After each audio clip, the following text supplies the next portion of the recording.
So we've been asked loads to do some videos on how to make our flowers using the vellum and our embossing powders, so we thought we'd get down to it and show you. So to start with, we're using our trio of flowers and we're just going to ink them up with the Versamark. And you don't have to be a perfect stamp as long as you get your 1 in 3, so that your top one, because I tend to work in 3s, the top one is well stamped. You don't have to be the world's best stamper. We just stamp this out 3 times.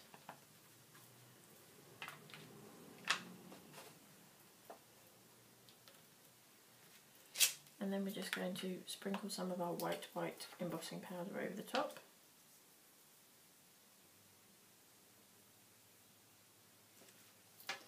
And then you're going to take the excess off.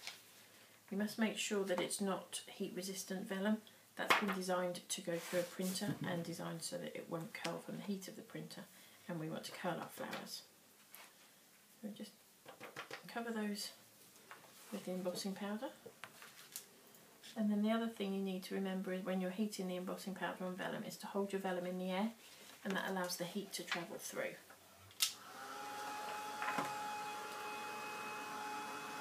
And just heat those up.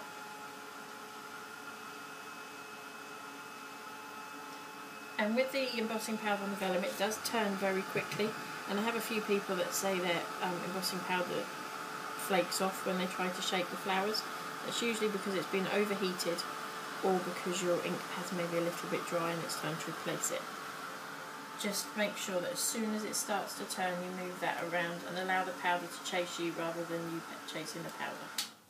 See, that takes seconds to do. Then we're going to turn them over so that we can colour them. We're going to colour them on the back using all our little dewdrop ink pads. Colour and choice is completely yours, and we are literally just scribbling over the top. You don't have to colour it in. We like to layer it up a little bit, and I tend to give a green centre because most flowers have got a green centre. And then all we're going to do then is cut these out. I'll cut one out just to explain what we're going to do, but you don't need to see me cut out 3 flowers. So when we cut them out, the embossing powder helps you to cut round the edge. You don't have to cut it out perfectly because you're going to hide a lot of it, but we take it right down to that centre circle. So we're going to go round the edge, and it's quite easy flower to cut out, this one. And go right down to that centre circle. So you're going to continue on doing that on all 3 flowers. As I say, you don't want to see me do that. So we'll pop that to one side, and in true Blue Beta fashion, here we go. We've got some that we made earlier.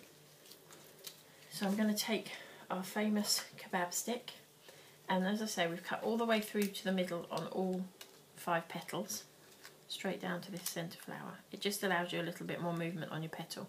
And I'm going to take the kebab stick and I roll from the side, and I just roll that round and give some shape to the flower. And as you can see, I'm not having the problem that some have had with the embossing powder chipping off, and that's because I haven't overheated it. So I'm going to pop it in my hand, take my stick and give it a poke and a wiggle. And that gives your flower the start of its shaping. So I'm going to do that on 3.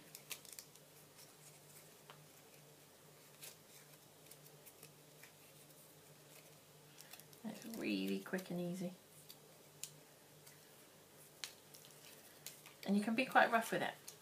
People try and think that vellum's quite a sensitive product, but you can be really quite tough with it. I'm not being gentle at all, because you really need to stretch the fibres that are within the vellum. Pop it in your hand, poke and a wiggle.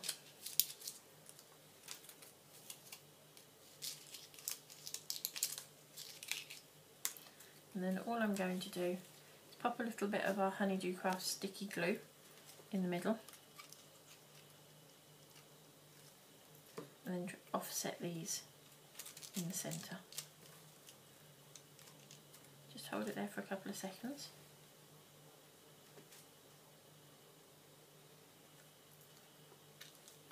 And then do the 3rd layer. And then I would probably pop a little gem or something in the middle of the flowers once they were all dry.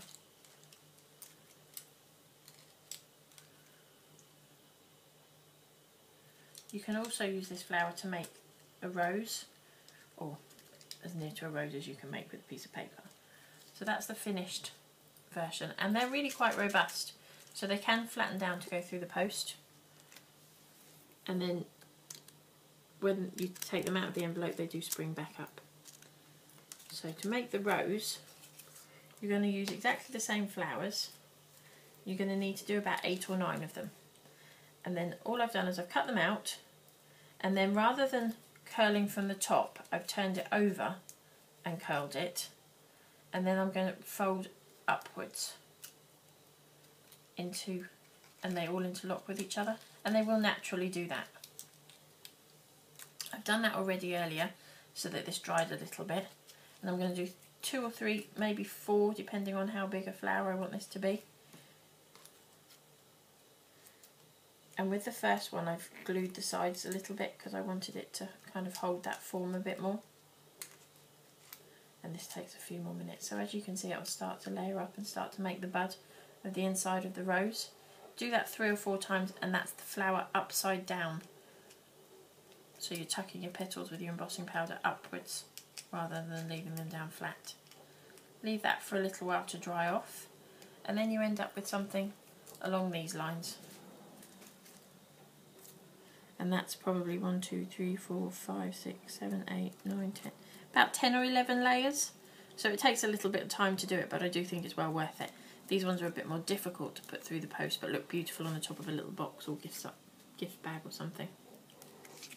We've also done some down here with some of our heat resistant acetate, using some of our other flowers. And then we've done some with some sparkle as well. And that's, this one is our flowers for design set, and this one has got our brand new dark moonstone embossing powder on it. So if you've got any more questions, add a comment and let me know.